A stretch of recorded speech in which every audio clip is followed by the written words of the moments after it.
Bismillahirrahmanirrahim. Para keluarga muslim yang sama berbahagia, pada episode hari ini insya Allah kita akan membahas dan kita akan mendiskusikan satu tema yang sangat penting, yaitu mawani'us sa'adah fil bait. Penghalang-penghalang kebahagiaan di dalam rumah tangga. Kita mengawali, tolong di next, mengawali tema ini dengan satu perkataan dari Syekh Profesor Dr. Nasir bin Sulaiman Al-Umar, hafizahullah ta'ala. Beliau mengatakan, as-sa'adatu matlubun li jami'il bashar. Kebahagiaan itu adalah merupakan tuntutan dari seluruh manusia, merupakan obsesi dari seluruh manusia tanpa kecuali. Fasinfun minhum yabhathu anha fil mal.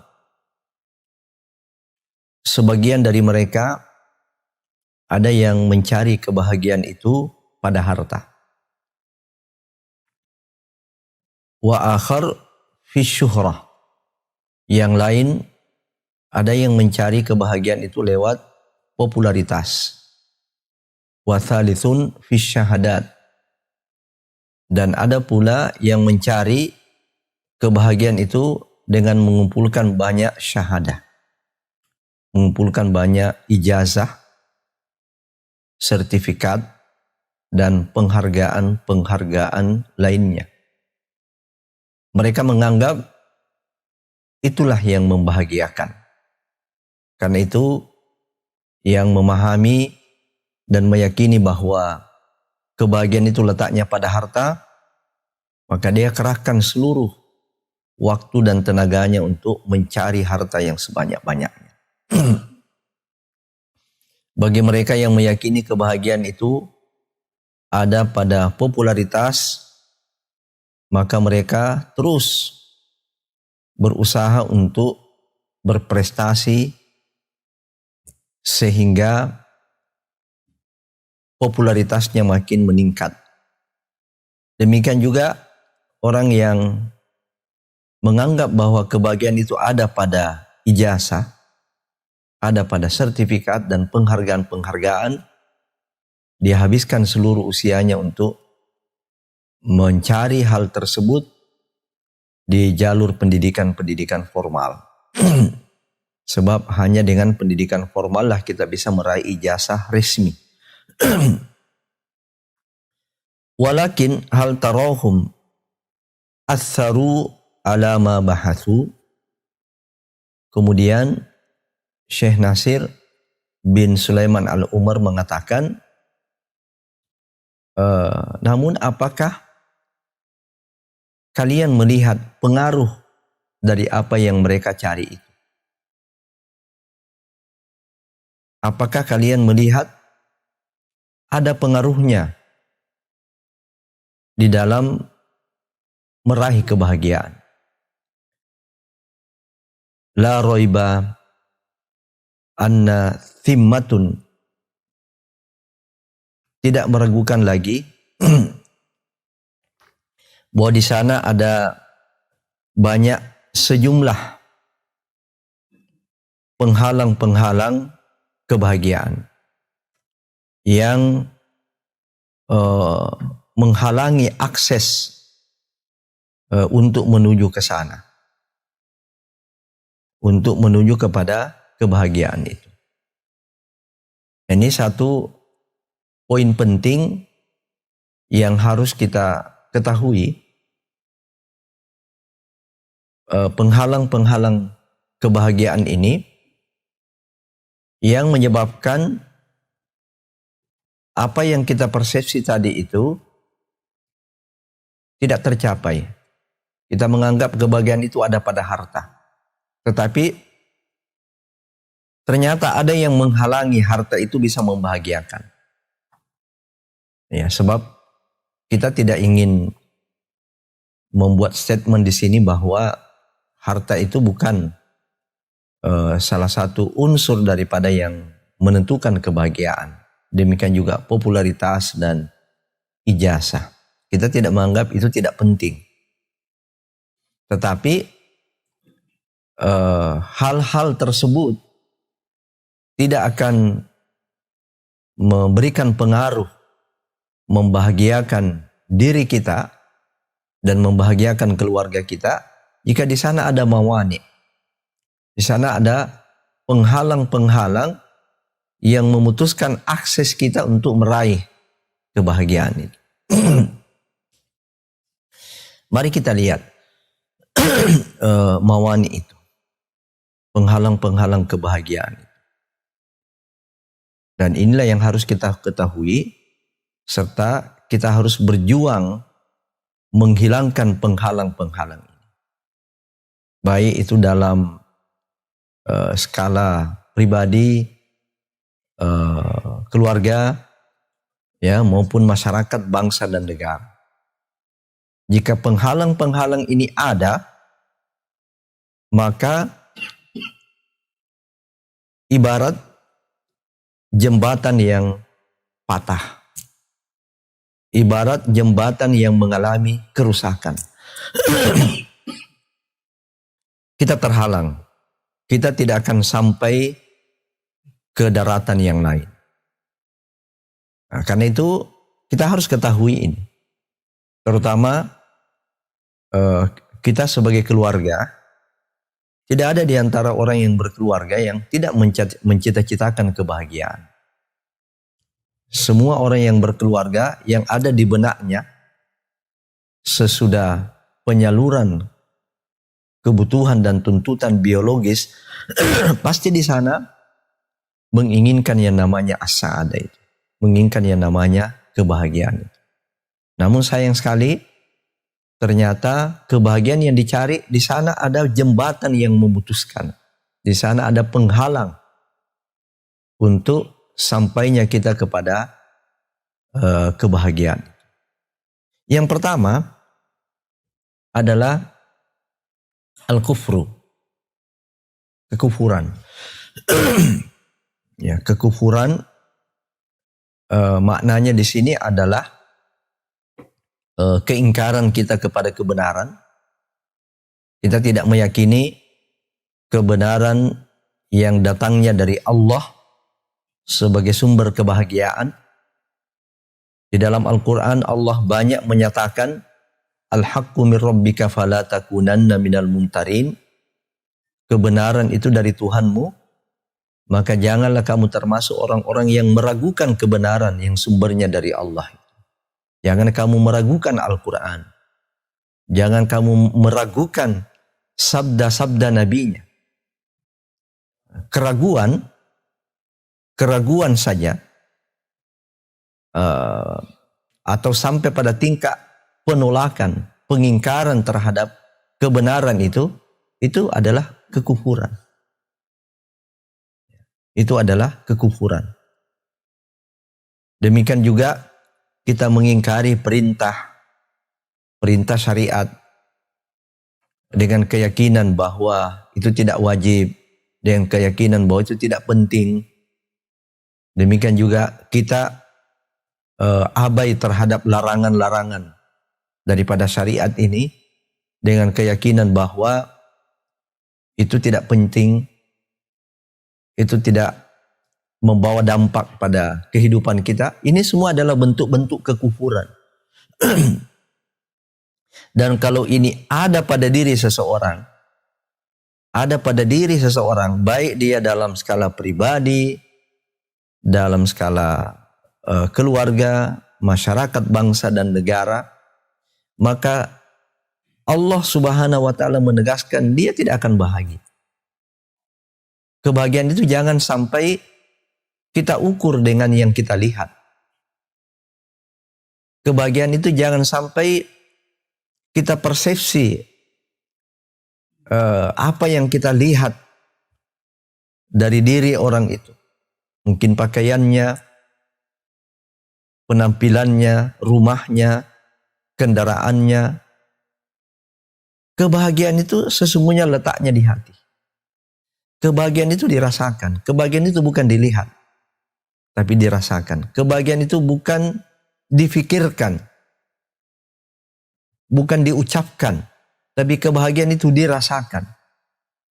Sehingga orang yang paling valid pernyataannya tentang bahagia adalah dirinya sendiri. Ya, orang yang paling kita bisa percaya tentang bagaimana kebahagiaan itu adalah orang yang merasakannya. Nah, ini penting kita jelaskan sebab kadang-kadang kita ini tertipu dengan apa yang kita lihat. Ya, tadi ada orang yang banyak uangnya, bahagianya ya.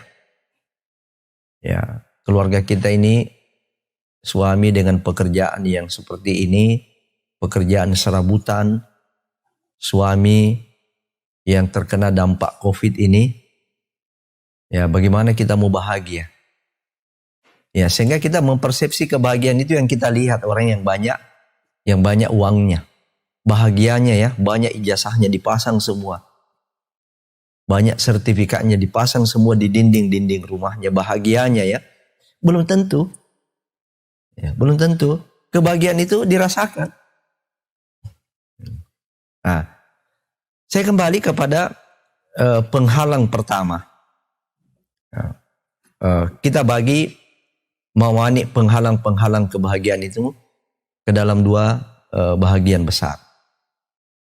Ya, ke dalam dua bagian besar, penghalang-penghalang umum dan penghalang-penghalang yang sifatnya khusus. Penghalang umum yang dimaksud ini itu bisa pribadi, bisa person, bisa masyarakat, bisa komunitas, bisa bangsa dan satu negara. Ya, tanpa kecuali, termasuk di dalamnya adalah keluarga. Nah, adapun penghalang-penghalang khusus nanti itu yang dialami oleh keluarga. Penghalang-penghalang yang ketika itu masuk di dalam rumah tangga, masuk ke dalam keluarga kita, itulah yang menyebabkan kita sudah tidak memiliki akses, keluarga kita sudah tidak memiliki akses untuk meraih kebahagiaan. Ya, penghalang umum yang pertama ini adalah kekufuran. Allah Subhanahu wa taala berfirman, A'udzubillahi minasyaitonirrajim, "Wa may yuridillahu ayyahdiyahu syadrahu ayyahdiyahu yashrah sadrahu lil Islam." Nah, maka siapa yang Allah kehendaki mendapatkan hidayah, maka Allah akan melapangkan dadanya untuk menerima Islam. Nah, sebaliknya, wa may yurida ayyudillahu yaj'al sadrahu dayikan harajan. Sedang siapa yang dikehendaki oleh Allah sesat, maka dia akan menjadikan dadanya itu sempit lagi sesat. Jadi perumpamakan seakan-akan dia sedang mendaki ke langit di kekurangan oksigen. Jadi seperti orang yang naik ke langit, kekurangan oksigen sehingga sesak dadanya. Ya, sama dengan orang yang kena COVID sekarang ini, sesak pernapasan. Nah, ini lebih-lebih ketika dia naik ke langit. Begitulah perumpamaan orang yang kufur, orang yang sesat.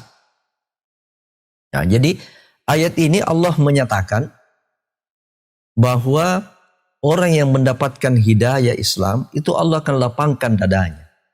Kelapangan dada inilah yang menjadi substansi utama daripada kebahagiaan itu.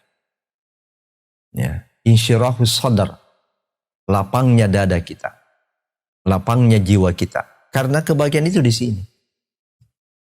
Kebahagiaan itu ada, yang merasakan kebahagiaan kita itu, kebahagiaan diri kita, keluarga kita itu adalah ada di sini. Nah, Allah menjamin orang yang mendapatkan hidayah Islam, yashrah sadrahu. Allah akan melapangkan dadanya. Nah, itulah sebabnya Allah menurunkan satu nikmat yang besar kepada Nabi kita Muhammad SAW, kelapangan dada. Sehingga tidak ada manusia di dunia ini, tidak ada keluarga di dunia ini yang paling bahagia itu kecuali Nabi. Bismillahirrahmanirrahim. Alam nashrah laka sadrak.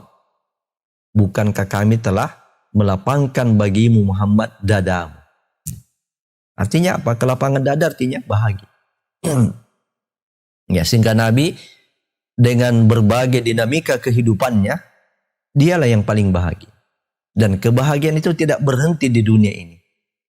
Nanti akan berlanjut dan mendapatkan hakikat kebahagiaan itu di akhirat kelak. Nah, sebaliknya kekufuran inilah yang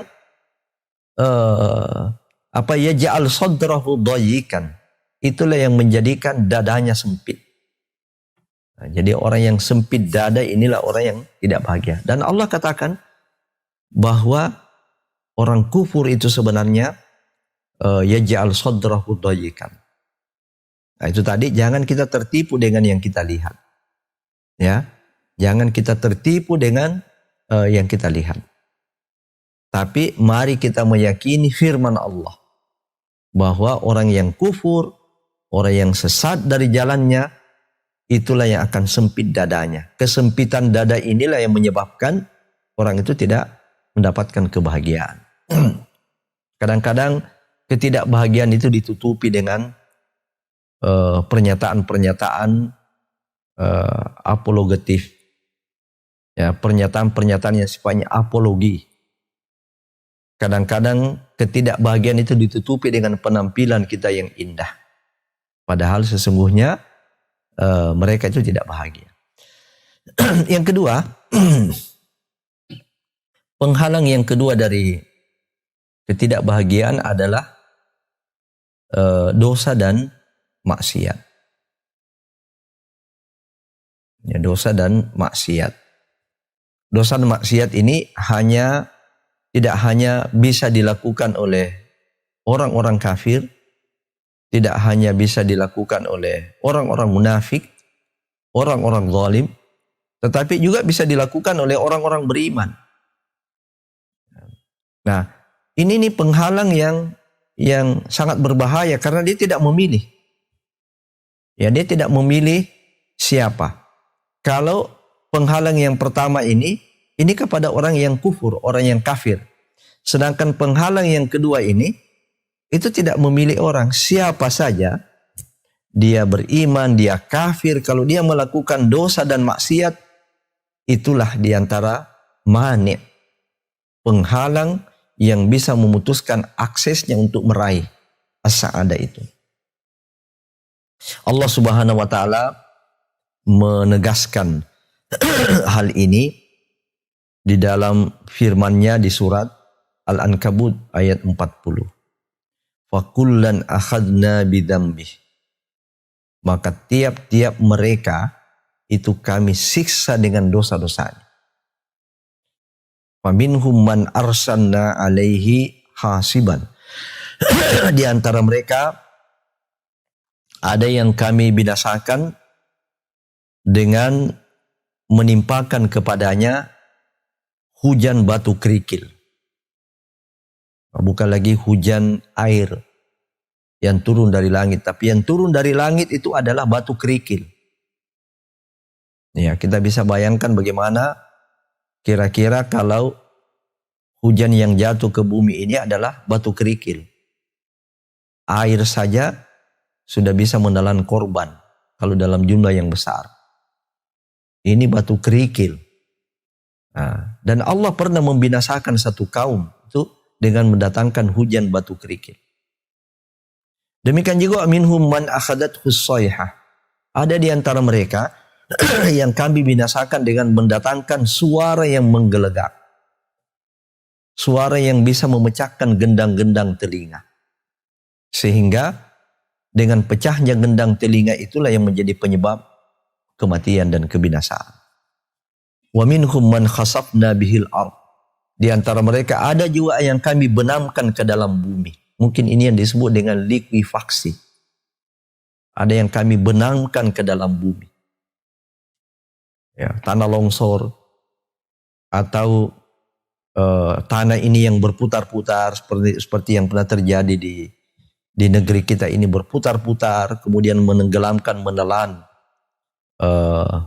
manusia masuk ke dalam bumi. Itu pun sudah pernah terjadi pada umat terdahulu. Wa minhum man aghraqna, dan ada juga orang yang kami binasakan dengan kami tenggelamkan di lautan. Itulah Fir'aun dengan pengikut-pengikutnya. Allah mengawali ayat ini, fakullan akhadna bidzambi. Tiap-tiap mereka itu kami binasakan karena apa? Karena dosa. Ya, jadi dosa inilah yang bisa menjadi penyebab terangkatnya kebahagiaan pada diri kita. Terangkatnya kebahagiaan di dalam rumah tangga kita. Karena itu pastikan, kalau kita ingin betul-betul bahagia, pastikan di dalam rumah tangga kita tidak ada yang kita rawat dosa. Tidak ada benda-benda yang dipajang saja sudah berdosa. Tidak ada barang-barang yang dilarang oleh Allah Subhanahu wa taala di dalam rumah kita. Demikian juga kita tidak mendatangkan sumber untuk beli ini dan itu. Itu dari jalur yang haram. Dari cara yang haram. Kita mendapatkannya dari hasil riba. Kita belikan kebutuhan sehari-hari anggota keluarga kita dari hasil riba, dari hasil penipuan. Menipu lewat SMS, menipu lewat WhatsApp, menipu lewat media sosial, bahkan masuk ke dalam grup-grup. Menipu mengatasnamakan anggota grup, lalu kemudian ternyata bukan anggota grup yang meminta ditransferkan dana.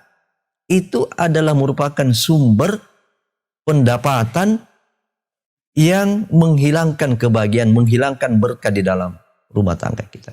Jauhi pekerjaan, profesi yang dilarang oleh agama, yang dilarang oleh syariat. Sebab hasilnya itu tidak akan mendatangkan berkah. Dan hilangnya berkah daripada sesuatu itulah yang menyebabkan hilangnya kebahagiaan yang hakiki. Hilangnya ketenangan. Bahkan itulah yang menjadi sumber pertengkaran dan konflik dalam rumah tangga. Nah, jadi kalau kita mentadabbur ayat tadi ini, surat Al-Ankabut ayat 40, kalau umat yang besar saja Allah mampu binasakan, nah ini umatnya Nuh, umatnya Lut, ya umatnya Fir'aun, ya mereka saja ini adalah umat yang besar, yang jumlahnya besar, mampu dibinasakan oleh Allah Subhanahu wa taala dengan dosa, apalagi keluarga. Ya, keluarga sih berapa rata-rata kita ini? Ya keluarga satu istri, satu suami, kemudian dengan anak 5 orang. Berapa sih itu? Satu rumah berapa sih? Ya, sedangkan umat saja yang merupakan gabungan beberapa negara, gabungan beberapa rumah, itu Allah binasakan dengan dosa, apalagi kalau hanya keluarga yang jumlahnya kecil. Maka seorang sahabat pernah berkata, "Ma nuzzila bala'un illa bidzambin, wala rufi'a bala'un illa bitaubah." Tidaklah turun bencana itu. Tidaklah turun kegelisahan jiwa itu kecuali dengan dosa. Dan tidaklah terangkat kebinasaan itu kecuali dengan taubat. Maka ini penghalang ini yang harus kita hindari. Yang ketiga adalah hasad. Ya, hasad atau iri. Ya, hasad, cemburu atau iri. Nah, jadi penyebab hilangnya kebahagiaan pada diri seseorang itu adalah punya sifat ini. Punya sifat iri, punya sifat dengki, hasad. Ya.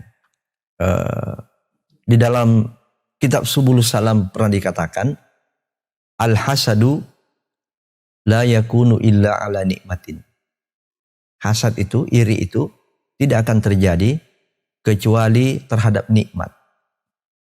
Jadi munculnya hasad, munculnya sifat iri itu karena ada nikmat.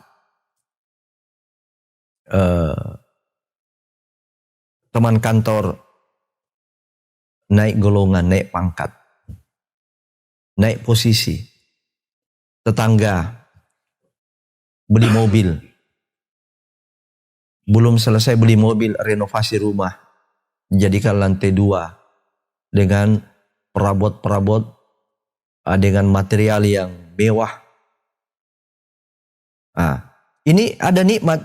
Kalau kita tidak senang orang lain mendapatkan nikmat, kita tidak redha orang lain mendapatkan nikmat, itulah yang disebut dengan iri. Ya. Jadi iri itu muncul ketika ada nikmat. Jadi kadang-kadang ada anggota keluarga yang istrinya iri. Kenapa? Ya, karena istri tetangga banyak emasnya. Kalau pergi arisan, wah dipasang semua. Ya, pasang ini di leher, pasang di jari-jari. Ya, bahkan ada juga yang pasang di kaki. Ya, dia iri. Ya, dan itu biasanya kadang-kadang kita rasakan dengan pandangannya. Jadi ada namanya juga ainun hasad, itu bahaya juga ya. So, ini bisa mendatangkan penyakit bagi orang lain. Kalau pandangannya itu adalah pandangan iri, itu setan bisa nyelonong di situ. Sehingga bisa orang kena penyakit ain. Ya, ainun hasad. Ya, dia seseorang tertimpa penyakit ain itu karena hasadnya seseorang itu. Itu bisa dilihat dari matanya yang agak lain, memandang, ya, melihat, melirik-lirik, melirik kita punya emas, ya, melirik-lirik kita punya mobil, ya. Nah, ini hasad. Orang yang begini dia tidak akan bahagia. Ya, sebab hatinya yang merupakan tempat kebahagiaan itu sudah dirusak oleh hasad. Sudah dikuasai oleh hasad. Allah Subhanahu wa taala berfirman dalam surat An-Nisa ayat 54. Am yahsudunan nasa ala ma atahumullahu min fadlih. Apakah mereka itu dengki kepada orang yang Allah telah anugerahkan kepada mereka karunia-Nya? Nah, jadi ada 2 pesan inti di sini di dalam ayat ini, bahwa kedengkian itu muncul, iri itu muncul ketika orang lain mendapatkan fadlullah, keutamaan, nikmat dari Allah Subhanahu wa taala. Pesan yang kedua dari ayat ini, tidak pantas orang itu dengki. Ya, kenapa? Sebab setiap kita ini masing-masing sudah ada rezekinya. Ya, setiap kita ini masing-masing sudah ada rezekinya. Dan ingat, tidak akan mati seorang manusia, tidak akan mati seorang hamba, termasuk tidak akan meninggal, tidak akan mati seekor hewan, kecuali Allah sudah berikan semua rezekinya. Artinya apa? Setiap makhluk hidup, baik itu manusia maupun binatang, itu Allah sudah tetapkan rezekinya. Sudah ada kuota rezekinya. Sudah ada kuota rezekinya. Dan itu dia akan peroleh, dia akan dapatkan semua kuotanya itu sebelum dia meninggal. Ya, jadi sekalipun dia iri, dia hasad, nikmat itu tidak akan otomatis beralih kepada dia. Ya, sekalipun dia iri, itu tidak otomatis nikmat itu akan beralih kepada dia. Misalnya seorang istri dari tetangga iri kepada kita beli mobil. Apakah sesudah dia iri bisa juga beli mobil? Belum tentu. Belum tentu. Ya. Nah, seorang anggota keluarga yang iri tetangga yang renovasi rumahnya, Ya, dulu hanya rumah gubuk-gubuk, kemudian ini direnovasi menjadi rumah yang mewah. Ya, dia iri. Apakah irinya itu juga dia bisa renovasi rumahnya sesudah itu? Nah, kalau ada yang terjadi seperti ini yang disebut dengan ghibtah. Nah, ini yang disebut dengan iri yang positif. Ya, jadi al-hasad al-mahmud. Ada iri yang baik namanya ghibtah. Nah, artinya kita tidak benci, ya, kita tetap redha dengan orang yang mendapatkan nikmat itu. Kita tidak benci kepada orang yang mendapatkannya, tetapi itu kita jadikan sebagai motivasi, sebagai pemicu kepada kita juga untuk mendapatkannya. Nah, tetapi apabila kita tidak redha nikmat itu diberikan kepada seseorang, malah kita sakit hati, inilah yang menyebabkan kebahagiaan itu hilang. Jadi jangan harap orang yang di dalam dadanya bercokol penyakit iri dan dengki ini itu akan bahagia. Ya, jangan harap. Itu sudah penegasan Allah Subhanahu wa ta'ala. Baik, kita pindah pada poin yang keempat. Apa manik penghalang untuk meraih kebahagiaan, yaitu suka marah. Ya, orang yang temperamental, orang yang emosional, orang yang baper, kemudian ditambah lagi dengan emosi yang tidak mampu dikendalikan. Nah, sifat marah ini juga yang bisa menghilangkan kebahagiaan kita. Nah, jadi sebuah keluarga yang dibangun dan selalu membudaya di dalamnya kemarahan silih berganti marah. Hari ini yang mulai marah istri, besok suami lagi yang marah. Ya, kalau bergantian marah tidak dilayani tidak masalah.